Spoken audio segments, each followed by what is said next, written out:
Ladies and gentlemen, welcome to the Truth Train here on your favorite podcast platform or on YouTube, which we're also occupying at the moment. Also on your favorite oil rig. That's true too. In international waters. You can pick us our signal up with a walkie-talkie if you come close enough to our tanker. Yeah. In the resting outside the Hormuz Strait. Our sonar will pick you up. That's true. And also, I would just like to say that, look, I'm a big fan of resentment. You are? I think you'll get far in life the more resentful you are. But all these people out there with these sort of like mainstream podcasts that everybody seems to enjoy, who aren't even broadcasting from international waters. That's true. If you don't have the CIA and FBI continuously trying to locate you, using like trained dolphins to find your sonar detector equipment in the Atlantic Ocean, or is it the Atlantic Ocean? Then are you even saying anything relevant? And the answer is 100% no. I would agree with that. So I'd just like to say that like these people don't deserve to be on the street selling pencils out of a cup, let alone having opinions on a podcast, because you aren't even hiding from the law. That's true. Thank you. So first of all, and I'd just like to say one last thing. Of course. When they finally do find us and track us down, and I escape through the underwater hatch, I'm going straight in to the French Legion. Yeah. And I already burned my birth certificate. Which is one of the precursors. Prerequisites, yeah. It's one of the most important things to do before speaking the truth. So what happened with the last podcast episode? Something was wrong with the audio. So the last one we did a week ago is not out. Right. Because the sound was, something happened with my computer, something. We were betrayed by the sound. Yeah, we got hacked pretty much. Mm-hmm. That's my opinion. It wouldn't surprise me. So we had a great podcast episode. And it's one of the best. It's one of the best. And nothing of it exists. Unacceptable. So I don't even remember what we were talking about. Do you remember? I don't. But all I know is the government wants us to fail. That's true. And that's why we're sitting here. Because we're unstoppable. Yes. That's the name of this episode. Unstoppable still. Let's just do some updates. InfoWars has now been taken over by the people who owns The Onion. Yeah, I heard that. Yeah. So now Tim Heidecker, a comedian guy, who's going to do like a parody of Alex Jones on there. Wow. And but InfoWars are going to just start somewhere else. They're going to call it the Alex Jones Network, I think. Yeah. So the truth will continue. Unabated in a big way. So, and I think that's a nice reminder to all those people who think they can stop the truth, you know, because people like us and Alex Jones, you know, we're hard to kill. Not really, but I mean, they can just shoot us or poison us with some like radioactive material. But they don't, because probably they're afraid. They're afraid of the consequences, of the uprising, of the women in Australia with their hot sauce. Damn it. I actually met a woman recently from Australia who said she really enjoyed Vegemite, and it wasn't even a joke. Right. So those people have serious problems, unlike us. So we had a conversation right before the podcast where you asked me, do you think I'm ever going to have a child? In which I responded, no. No. I do not think you will have a child. Correct. And you said, why? in disbelief. Yeah. Because you were kind of talking to me, like you were like answering me or asking me in a way of like I was taking it away from you. Yeah, you were though. Like why? Yeah. Why can't? No, the reason I think it is because if I may talk about a little bit about your dating situation. Sure. Without not like exposing you. There's nothing to expose. It's a very clean operation. Yeah. There's nothing to be exposed. It's here. noble what I'm doing. Hey, it's a noble cause. Yeah. I think a lot of like picking a woman. Let's talk in general here, but it's about you. But let's talk in general. Finding someone to have a child with, I think it's not difficult. I don't think it's difficult, but you have to find like what is your standard in women to have a child with. That's when it becomes tricky. I mean, everybody like you have these people who talk. Hey, they say, I can't find a man. Mm. Right? I can't find a man. Right. It's the easiest thing in the world. What is not easy is lowering your standards. Yeah. That is the difficult part. That's the real trick. You can find a homeless guy. If you work in the bank, you work in a bank, you've done everything correct your whole life. You finish school with top grades. You went to the best university. You get the best papers, the best grades. You threw off your hat, graduation ceremony. You had one boyfriend the whole time. You kind of stayed with him your whole life. You got like a perfect apartment, like a cabin somewhere. You went on these beautiful, expensive vacations. All your friends are like, oh my God, I wish you had your life. Yeah. And then you found out that your husband is a pedophile. Typical. Behind your back. Typical. Like behind your back, he's a brutal, insane, violent pedophile. Right?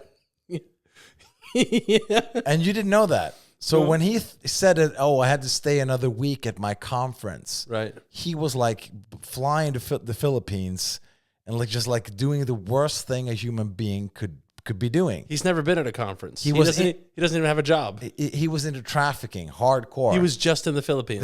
The money you paid, your vacations, your dinners, your cars, your jewelry, your watches, everything. Yeah. Everything, interior designers, was paid by money from trafficking rings. Mm-hmm. He was deep, like when he heard about the Jeffrey Epstein files, he like suddenly had to disappear for a while. Mm-hmm. And now she's on the market. Right. She's like 38. Yeah. He promised her kids. Yes, he did. He like, oh no, we got to postpone it a little bit more, and there was a lot of fights about it. There was like a lot of stuff like, why can't we have a kid? I'm like, I'm turning 40 soon, and like you promised me, and like you've wasted my life. No, honey. And I was crying, and I was like, here's a ring, okay? Just like give me a couple of more months, and then we'll have the kids and the family, and we'll have the best family. Yeah. Now he's in jail. Yeah, he is. In Burma. Right. Because of the trafficking. And he's probably also one of those people who charged people money to shoot a cow with a bazooka. That too. But that's a side operation. Side gig, yeah. Yeah, because you have to take your employees like for some like team building conferences where you blow up cows. But my point is, now she's like 38. Yeah, she is. Her husband is locked up.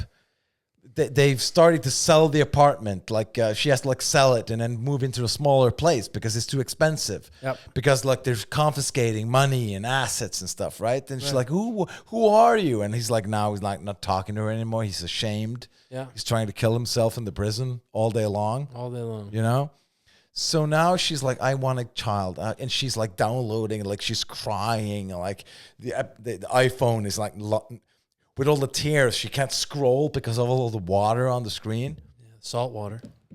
And she's like, okay, yeah, I became single. I'll go on a date. And like she goes on a date and she's like, don't remember how it was. And she doesn't know how to behave and talk with another guy who's like, and he's a hot shot. He's like into finance. He's traveling, jet skiing all around. But you're telling me this woman should just go grab a homeless person? It's a long journey to get to this. Just go into a dumpster. Just go into a dumpster and grab the first guy you see. And she's just like, she's desperate. Right. And he's like, yeah, well, let's meet again. Because she doesn't want to like sleep on the first date, right? And then the months goes and the years go, and like she's 39 now. It's like, I have to have a kid. And she's like starting like sleeping with guys she doesn't respect them. She's even like blowing the guy and like who's washing the offices. Like he's the CEO and like everything's just crumbling around her, right? Why is she blowing him? Because she's like, she needs like the semen inside. Like it's like she wants the family. Like she's like, she just wants the child. She doesn't care who's the father. She doesn't care. Yeah. She's like, she sees this guy. He has one of the yes, finer cardboard boxes in the street. On that corner. He has a blanket at least. Yeah. The other ones are just taking meth, like just on the pavement. And a violin with 2 strings on it. But he has like at least a cardboard. Yeah. And there's like some plastic because he's like, well, I don't want water, but like paper and water damages my operation. So he has like a plastic roof over the cardboard box, and inside, like she watches inside there, like she sees a guy. He's not ugly, but he has like a couple of teeth, they fell out in a fight that he had a couple of years ago, right? Because over a loaf of bread somebody stole from him and some liquor. A bread fight. Typical bread fight. Yeah. Which is common in that area. So true. And she's focused on it, he has nothing, but he has he's sleeping on a rubber, like a yoga mat with a blanket, or like, so of all the homeless people here, he's at least like the one who's like trying to be the least homeless. Yeah. In a way. Yeah. Like he's like trying. Sometimes he doesn't even seem that homeless. He doesn't if in the right angle and the right lighting. Yeah. He's not that homeless. No, he isn't. So she's just like, hi. He's like, hello. Like he's not like he can't believe his own eyes. She goes, hi, I just blew the janitor in my office building. No, but she's I'm desperate. losing, yeah. She's desperate, right? Yeah, yeah. And like he may have been an athlete. Maybe like 20 years ago, right? But something happened to him, like, alcoholism. Or homelessness. Life is hard. Yeah, yeah. Yeah, homelessness happened to him.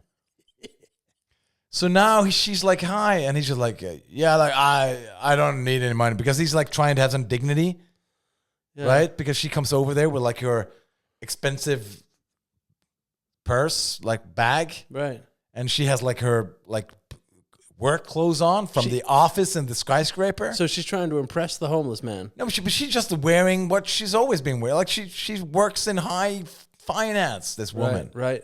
And she's like, "Hi, like, can I buy you some food?" And he's like, yeah. And he thinks like, just another white savior, rich woman who just wants to like feel good about herself. And like buy me food. But he's like hungry and has like eaten all day. He's like, sure, you can buy me food. I'll be waiting here. No, you can come with me. I'll buy you at the. And she brings him over to like this kitchen, like a hole in the wall. Like, can we have like 2 burgers and with fries for him? Can I have like a vegan option? And she's like, she's snobbish immediately. Well, I mean, I just like to say that it seems like things are going pretty well for this woman. But she's like snobby. Like, can you hold the bread? Do you have gluten-free bread? And this guy from Hungary, she's like, what? What are you even talking about? Okay. Like he's like, yeah, I have gluten-free. He doesn't give a shit. He just put ordinary bread on it. Sure.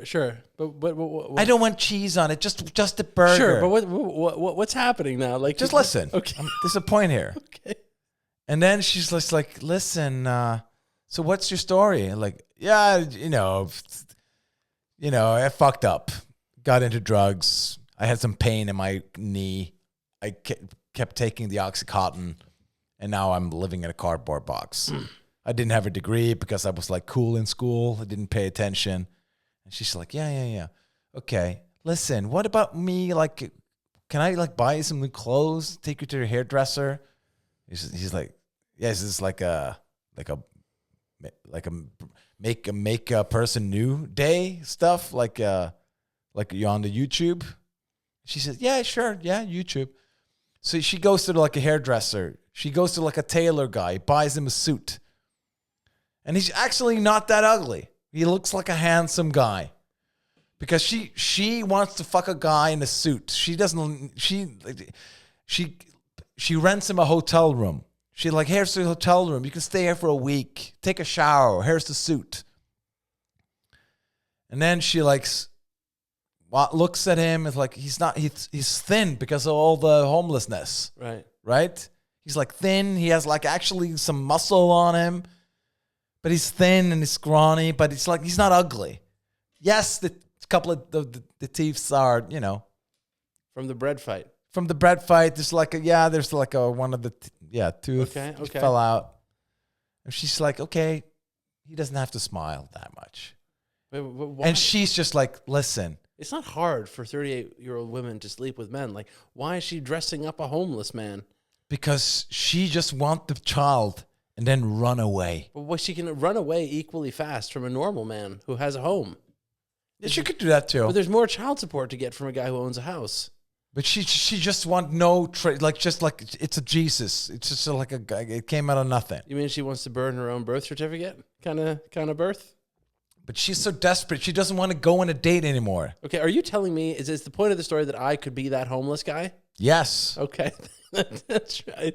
So You could be that guy. So there is hope. So what I'm saying is that, but you're kind of the woman in that analogy. I am? Yeah, kind of. Why? You could find a homeless woman Right. and just like, hey, listen, do you want to do this? I was the one. Or do you want to stay? Or do you want to sleep in this box? I was the one who wanted gluten-free burger bread. You were the woman the whole time. Wow, what a switcheroo. Yes. Yeah, but You could, if you lower your expectations, you can have a child in 9 months. Yeah. Of course, there will be birth defects and that kind of stuff Right. from all the meth and from all the the glue sniffing and stuff. But it's a child nonetheless. You would love him. Right. Yes, he's like wobbling away. But I don't understand because I'm sober and I show up on time, Yeah, but you could find one of these ex-drug addicts, Yeah, but what do alcoholic women at the meeting. here's what I find to be weird. What? When I seldomly go on dates, Yeah. I disapprove of mostly everything they say. Sure. And why don't they and because of that they don't like me. Right?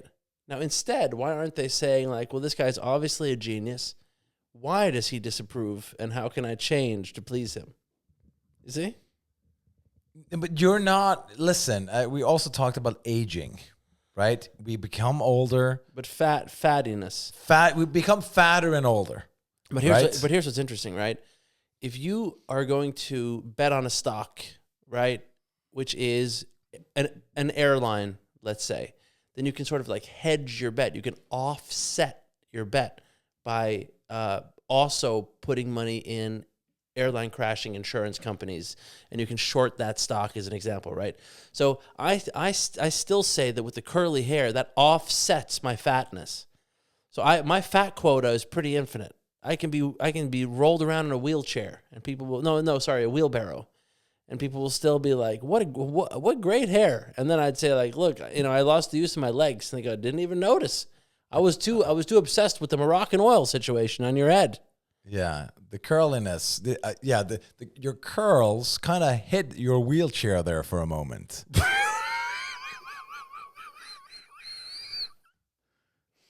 Actually, yes. But what did I say was offsetting your fatness? Do you remember? I don't remember. The fact that you had curtains or something. Yeah, but I'm not that fat. Like there's some stomach evolving. I would agree with that. I've seen pictures, I've seen angles. I was walking on stage the other day and somebody had an Instagram thing and then I moved in a certain way and then I said, "Oh my God, yes, that's not good." No, it's not good at all. But that's just the way it is, right? So I have to find a woman who's like, okay, I will accept his fatness, right? And first of all, we don't hit women. We don't go around like, we're not abusive people, right? I mean, there's like thin guys who hit women. What? There are thin guys who are hitting women. They're known and for it. And they stay with the guy because they appreciate the thinness. You think so? I know so. Jesus, is that important to be thin, huh? Yeah. Semi-glutide. If you listen, weight loss is actually not a joke. It's actually a big thing. It is, huh? Look at YouTube. Just write in thin. And all these people have millions of followers. How to become thin. And everybody's saying the same thing. But everybody's following this guy. Millions and billions of views. And it's just like, why? Why are people... It's actually something that people are into. Wow. And nowadays, especially now with the social media, everybody thinks that, well, the people they follow, like the beautiful models and the beautiful women and the beautiful men and everything, they think that's the real world, Right. which it is kind of not, right? Which it is kind of not. Which is kind of not. But look, like, but listen. Honestly, here's the reality. Baldness is inherited from the father of the mother of the child, right? So your mom's dad determines baldness. So sometimes I don't think that's true. it's true. It is true. It is true. I'm challenging. Google. Anyway, so the point is this. Sometimes if you meet a woman and her father is bald, you know, I could see myself going, well, that's not okay. You know, like I don't want to put more baldness into this world, you know. With this head of hair, I owe it to find a girl who's got a father with equally thick hair. Baldness is inherited from both parents, not just the mother, while a key gene on the X chromosome inherited from the mother, specifically from the maternal grandfather, plays a major role in male pattern baldness. Over 250 genetic markers from both sides contribute to hair loss. Okay, but I'm just saying, like, I would think more women would be standing in line for this hair, regardless of fatness and everything. Listen, I would agree. Hair is it. Yes, Hair is something. well, a beautiful face, right? Will be a big that's a big card on the table. Yeah, it's a big card because it's a big poker game, is what it is. It's a big poker game. But the older you get, the worse cards you get. That's just a fact. Yeah, okay, fine. We're all getting older and fatter. But here's a more important question. This is something I'm genuinely curious about. Okay. So these liberal women, okay? Listen. You don't have to bring politics into No, it. it's not a problem, but you're fine. Let's just these virtue signaling people. So like what they'll say is like, okay, like because I was walking down the street and there's a lamppost, and on the lamppost it says, fuck fascists. Right. And then another lamppost, it said, fuck racism. Right. So in other words, like if you're a racist, go fuck yourself. We hate you, right? Now, if you're against racism, I mean, your general position would be that people who are racist, they're stupid and they don't know any better, right? But for some reason, you think isolating them and hating them is the solution to this. Yeah. But when it comes to criminals, like, oh, this guy raped somebody. Oh, well, we have to help him.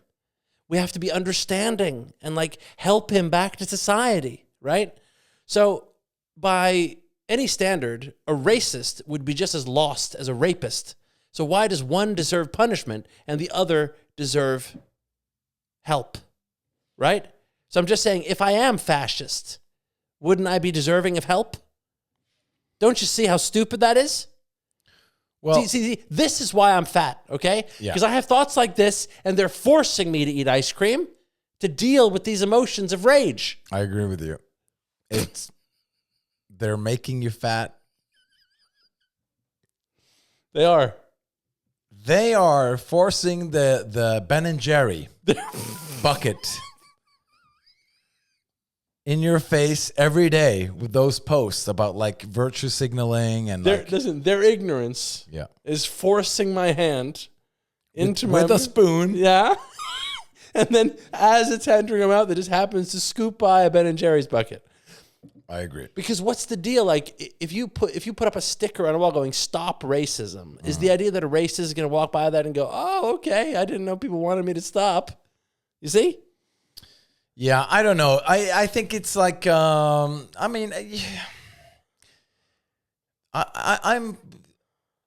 don't know where I stand on this. I have to give an answer to that because like I agree with you. Like just like putting a flag on your Facebook or like, you know, I support this cause on Instagram. It's like lazy whatever it is. It's like lazy way of supporting or whatever.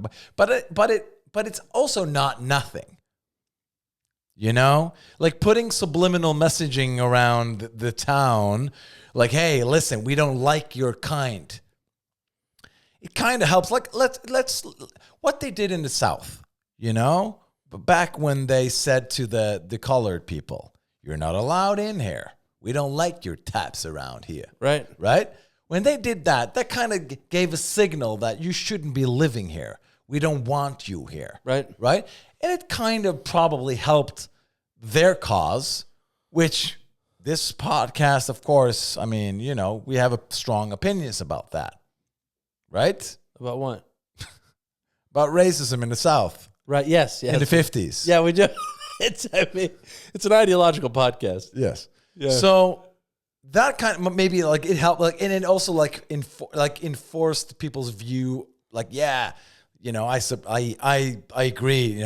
Throw out the people we don't like. Okay. Right. And then so also like it's just like enforcing the opinion that is around of people, basically. Right.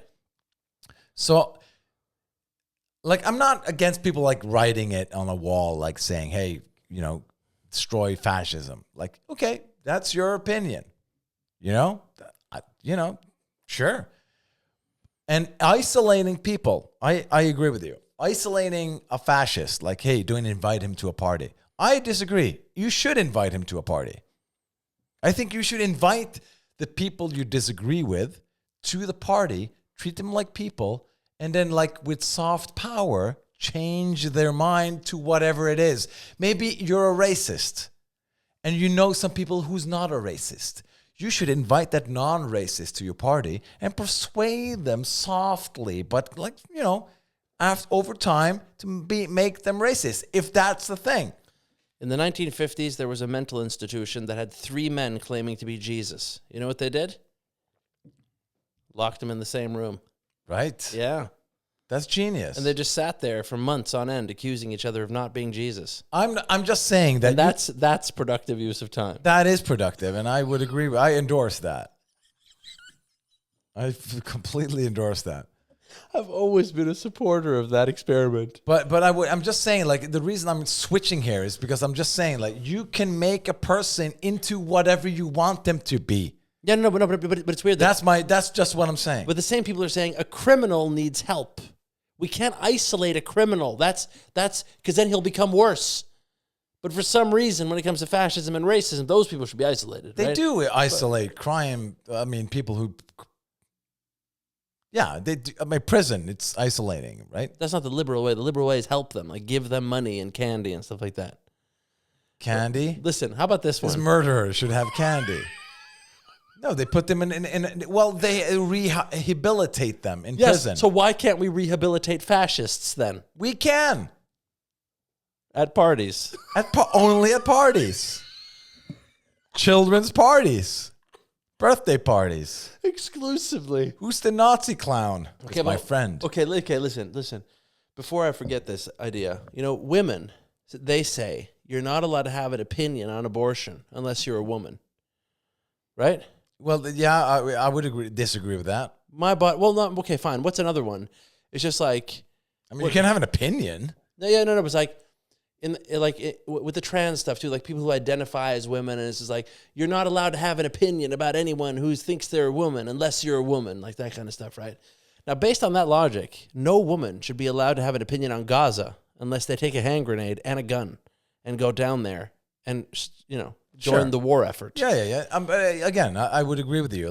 But I think no one should be like you really shouldn't be allowed to have you shouldn't be allowed to have an opinion on electric cars unless you go down and mine cobalt with the children in Africa. Unless you hire children to mine your cobalt. That's right. You shouldn't be allowed to have an opinion about it. Yes. Right.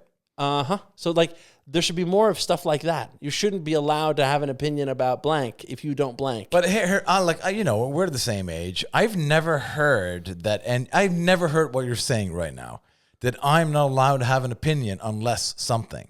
I've never heard about that. I heard it. Where are you hearing it? Because I've never heard it ever. Well, I don't know. I was on Instagram and someone had like someone had like a protest or something. Oh my God. Yeah, but liberal people never seem to know what they're protesting or why. They seem kind of like retarded. If it doesn't matter, it's about fun, meeting, hanging out. You know, it's true. I could stand to meet more people. Sure. And if I'm out there with a placard, we all want the same thing. Hey, it doesn't matter what's on the. Just come with a placard and just like, what should I have on this? Yeah, right? I need friends. Doesn't matter what you're holding up. You're not going to look at it anyway. Yeah. Right? It's true. I don't have to look at it. I'm the last person who has to look at it. And then, you know, everybody goes down the street and like, yes, this, that, and the other thing. 1, 2, 3. Right? And then afterwards, like, yeah, that was a good march. Yeah. Like, what are you doing? Yeah, we're going to have some hot dogs and stuff. You meet up and there's a sweet girl there and she has a guitar and I want to be a poet. And like, oh, that's nice. Yeah. And then you can begin, you know, hang out a little bit and then you can like move her more into your agenda. And suddenly now she's a stripper in, you know, a big town. Because that's my agenda. Of course. Always. If you were going to start a sect today, what would the fundamental ideology of that sect be about? I mean, you have to be some kind of a Jesus, a savior of some sort. What are you going to save them from? I mean, the inevitable nuclear war from the aliens. There's aliens. Sure, you have to have there's always an external threat that you kind of know. You know something that nobody else knows. Right. That's the way to go.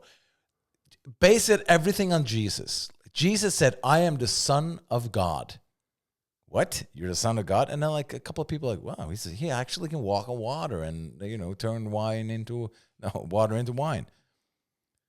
Right? Yeah. So he has something nobody else have. That's the way to go. Right. And if you can like in India now with all these gurus and stuff, like he can levitate and fly and they can turn in. He's like 300 years old.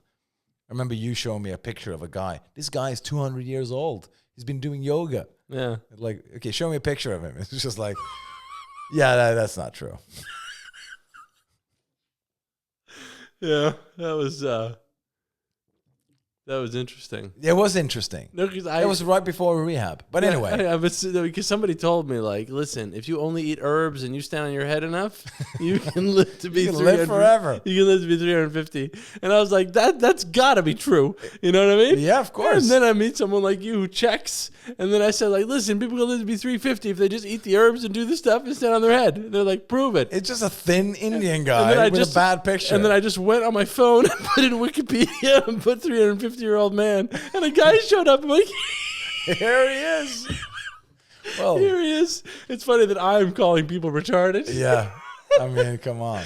Oh, man. No, but seriously, like, listen. You have to be Jesus. You have to know something that nobody else knows. But I think it's also important that people feel superior to other people as well. Of course. But yeah, of course. Well, how do you as the leader stay just that much more superior than all your followers? Because you're always a step ahead of them. I got a message from the aliens yesterday. You know, like now we know all the things he knows. And now we can challenge him. And then you come in and say, hey, I got a new message. Okay, step down. Whoa. What's What's the message?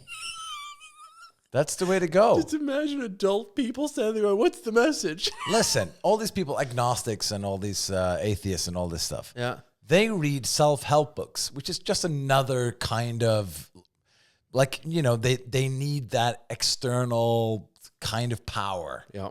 Right? Like, you got to be a winner. You got to get out there and work hard and blah, blah, blah. Mm-hmm. Everybody needs this, like, father figure, like, stream of something. Like, I'm meant for more, right? We all have that. It's just like humanity. It's just like baked into us. You know, if I were to seize power of my local chapter and do the whole Kool-Aid thing and murder everybody, I would start by getting a reputable businessman or two and a reputable feminist or two.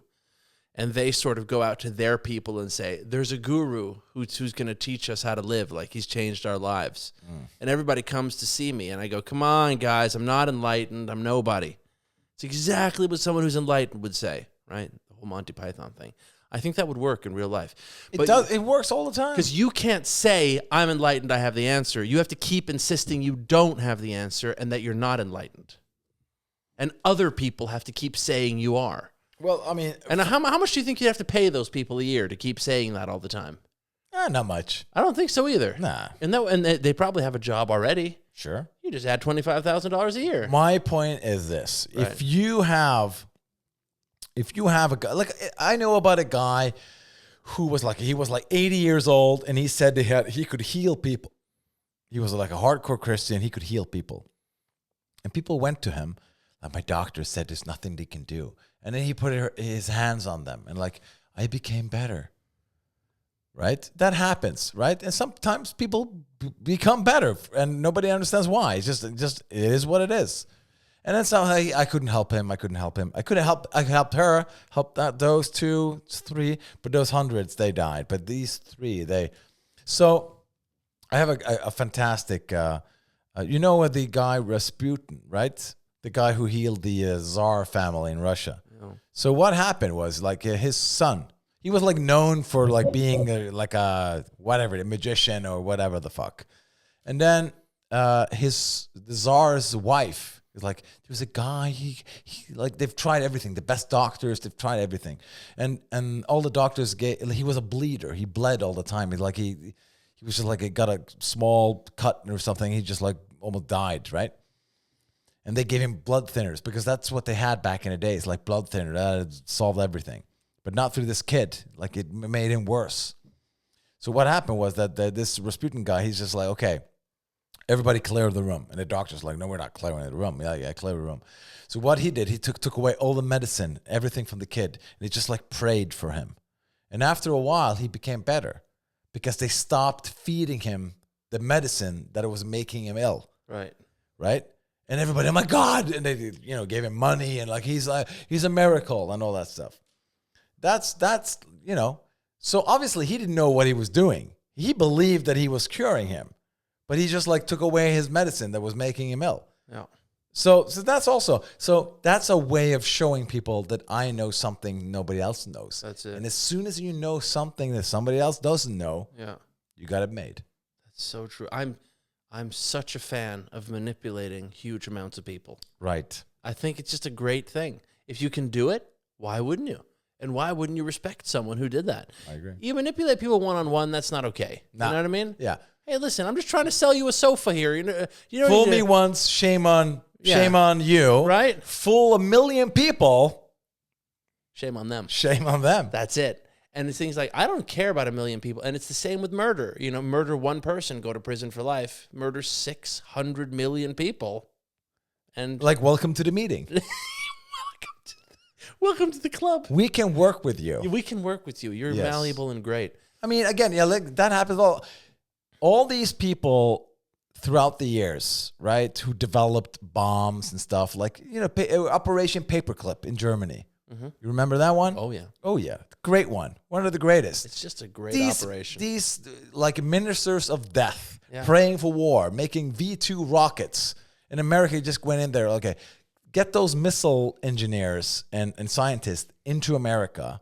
Yeah, but they killed a lot of Americans and English people. Yeah. But we need the rockets, not let it fall into the Russian hands. Yeah. Because there's a new, bigger enemy now. And also this soft drink called Fanta that the Nazis invented. Bring that too. A great drink. It's just a bubbly, fresh, like fizzy water. Yeah, fizzy drink. Fantastic. So anyway, yeah. But in all seriousness, like, it's one thing to make a lot of money. It's one thing to like be Berkshire Hathaway. What's his name? Warren Buffett. Warren Buffett and Charlie Munger. Like, it's one thing to be those guys and stuff, but like Jim Jones. Yeah. He got a friend of the show. I mean, I don't know. He's, he is a foundational element in my life because, it's easy to walk down the street and you have an interaction with someone and you just go, Jesus, this person is stupid. And they annoy you. There are people who they don't know who Jim Jones is. Just quick. Oh, he was just a Baptist preacher who got a bunch of followers, and he was full of drugs and alcohol, and he was crazy. But they loved him, and then he bought a plot of land and called it Jonestown, and he moved them all down there so that they could all be happy. Then, unfortunately, he had to tell them that the aliens were coming and it was going to be the end of the world, but they could all join the aliens if they drank the Kool-Aid, which had cyanide in it. Right. Which with the expression, like, are you drinking the Kool-Aid? Don't drink the Kool-Aid. Don't drink the Kool-Aid. So the thing is, like, people are very stupid. And, I'm stupid too. But it's just something about, like, are you kind of, like, open to the fact that you're stupid? And a lot of times, like, sort of the smarter you are, the more humble you'll tend to be, but the dumber you are, the more certain you'll tend to be. And when you meet certain people that are so goddamn certain, like, no, this is the answer, and you're like, wow, I wish someone would manipulate them into a death cult and have them drink the cyanide Kool-Aid, you know? Right. And it's just people like that give you hope. But aren't you you're certain about stuff, aren't you? Like what? I don't know. Like that everybody sucks and that you're should be a minister or something. People should follow you. Or something. You told me as long as I've known you, you've been talking about starting a sect. But that's because I have the hair and the beard. That's the reason. I'm just waiting for it to turn white. So it's more like a... It's a physical thing. Like I look like aesthetic. that guy. It's an aesthetic thing. I'm just gifted with a sect-like face. Right. And you have a moral responsibility to start that sect. Like somebody's very pretty and everybody, you should be a Hollywood star. And then they go to Hollywood and then become a star. That's it. You look like a sect leader. You should be a sect leader. You should manipulate people. Yeah, and then you become that. You should become high on power. Yeah. And become psychotic. Right. And I go, I should, shouldn't I? Yeah, and then kill a bunch of people. The only thing I'm certain of is that things are way more complex than they seem. What? And what? It is? Yeah, no, but in the world we live in today. It's more complex than it seems. No, but the world we live in today, right? Right. Like that person's bad. Yes. That person's good. Yes. Like a kindergarten story. You're saying it's more complex than that? I'm actually saying it's more complex than insane. that. I know, right? What do you mean? Like there's not good against evil? I met someone recently. And this person said to me, this person said to me that they had been to the doctor with a bunch of issues and had gotten very poor treatment. And then I said, wow, I can relate to that. I've got some bad experiences with the medical system. You know, you kind of need to do your own research a little bit and know a little bit what you're doing. You can't just blindly accept everything they give you. She goes, definitely.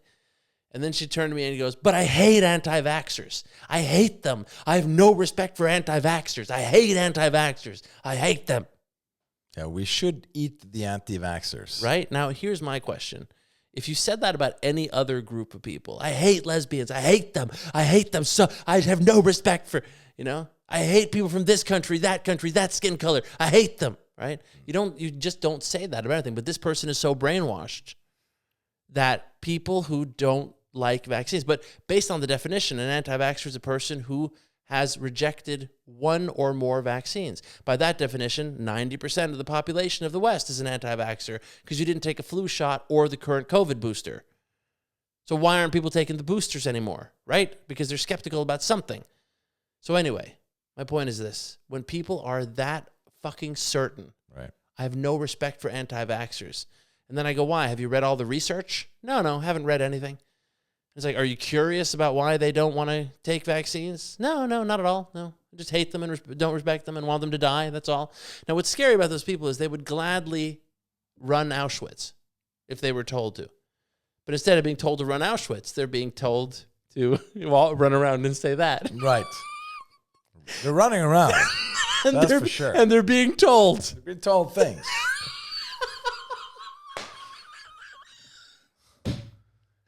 They're running around. We know that for sure. That's all we know. No one's walking. No one's walking around. Where do you stand on the measles vaccine? Oh, funny you should ask. How many people, to put it this way, there are two ways to die from measles. You can either die from measles or you can die from the measles vaccine. Now, if you take the measles vaccine and die, that's a certain death. But dying from measles is a hypothetical for the future. In 1962, how many measles deaths do you think there were in the United States? I don't know. Every single child was vaccinated against measles in 1962. How many died? I don't know. How many do you think? I have no idea. 350. In 1955, when no one was vaccinated against measles, how many people died in the United States? I don't know. 350. So people who die from measles die anyway, and they're very, very weak, and they're very, very... Can I check those numbers? Do it. Can I check it? Do it. Okay. How many children died from measles in the United States in 1962? It'd be so funny if this was another case, if this man's 350 years old. Wikipedia. In 1960... 62. 62. 4 to 500. Okay. Okay. And then the other one was how many died from the measles In 1955. in 1955? Yeah. And so the point is, today there are 4 more to 500. Right. So today there are more vaccine-induced deaths than there were ever deaths from the measles. And not only that, but we have treatment for measles. And you cannot give a child an intervention that could kill them without telling the parents this could kill your child. Instead, they're told 100% safe and effective. Yeah, because I don't know anything about this, right? I have no expertise, nothing at all. I just know that one of the big well, he's not anti-vax, but he's like anti big pharma corruption, right? Ooh. Or Robert F. Kennedy Jr. Right. He's pro the measles vaccine, Right. so I don't know. He said he loves vaccines, and I do too. It's a genius concept. But why can't we make them safer? There's no safety testing. Listen, this is out of my wheelhouse. I don't know. I just know that we all need a gun. That's true, but I would just like to point out something that's weird, right? Me knowing about stuff, like a lot of women will say, like, "Oh my God, knowledge is so hot." Like, I really respect the guy who's like knowledgeable, and it's like I know all about this stuff, and they hate me. Okay, but in 1980, measles caused an estimated 2.6 million deaths globally. Now, why would it go up if the vaccine worked? Okay, easy now, Tiger. Hey, this high mortality rate occurred before widespread vaccination programs were fully implemented, in developing countries, although vaccination efforts were beginning to scale up during that period. So malnutrition is, obviously weak African kids that you see on TV during Christmas, they're more susceptible to get the measles. But today we have a treatment for it. And just all I'm saying is things are not what they seem. That's all I'm saying. Yeah. Yeah. Listen, I don't know. It's quite the conundrum. But here's the thing: the idea of injecting yourself with something that makes you immune to something else is genius.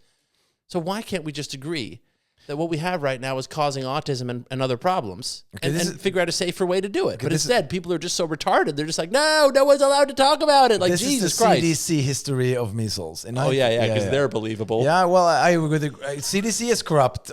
Obviously, we've seen that throughout the COVID. There's a guy now who's being investigated for covering up the COVID origin story. So that's interesting. Who knows what's going to happen? I predict nothing's going to happen. Right. But anyway, so anyway, I just want to push back a little bit. When you say, well, the measles vaccine came in 1962, right? In the Western world. In the Western world, That's when they started implementing. But yeah. Listen, I don't know, dude. I don't know. But I like the part you said about the gun. I like that part. Listen, we all should have a gun. And I'm a big... Listen, I want to be in the big pharma business. Me too, actually. It's genius. Hey, listen, here's a big question. Can I just pause you? Because when you know something that nobody else knows, there's money to be made and a lot of followers to gain. I was just going to say, and sex to be made, yeah. That too. Yeah. But I mean, if you say, hey, there's a virus coming and I have the solution, you're the news messiah. It's true. I mean, wasn't Pfizer Jesus for a moment? It was brilliant. It was brilliant. Now, you were saying. Okay, here's my question. I think you and I can both agree, or anyone listening can also agree, that the problem with the world today is mainly that people aren't getting punched in the face, right, for saying insulting stuff to other people. Yeah. In the 90s and all throughout human history, you always got punched in the face. So here's the big question. Should we install people into high schools who randomly punch people in the face? Or should everyone line up to get punched in the face at a very young age, moving upward, always being aware that that's a consequence that is lingering in the ether? Mm. So I'm just saying, should we organize the punching or should we make the punching seem random? Globally estimated, I'm going to answer that one, but globally estimated measles deaths dropped from 2.6 million annually in 1980 to roughly 95,000 in 2024, with the vast majority occurring in unvaccinated children under 5 years old, despite successful vaccination campaigns that averted 59 million deaths 2000 to 2024. Outbreaks have recently increased, causes highlighting continued risk. This is data from World Health Organization. Yes, but it does provide immunity, but at the same time, it doesn't talk about what kind of health outcomes.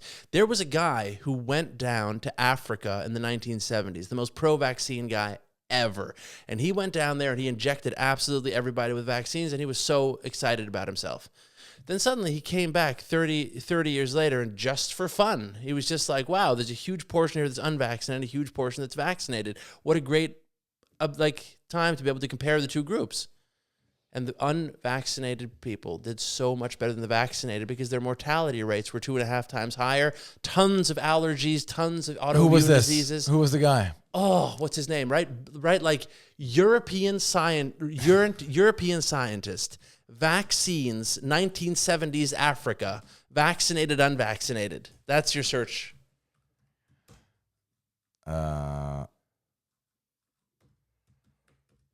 See, these people are hidden from us.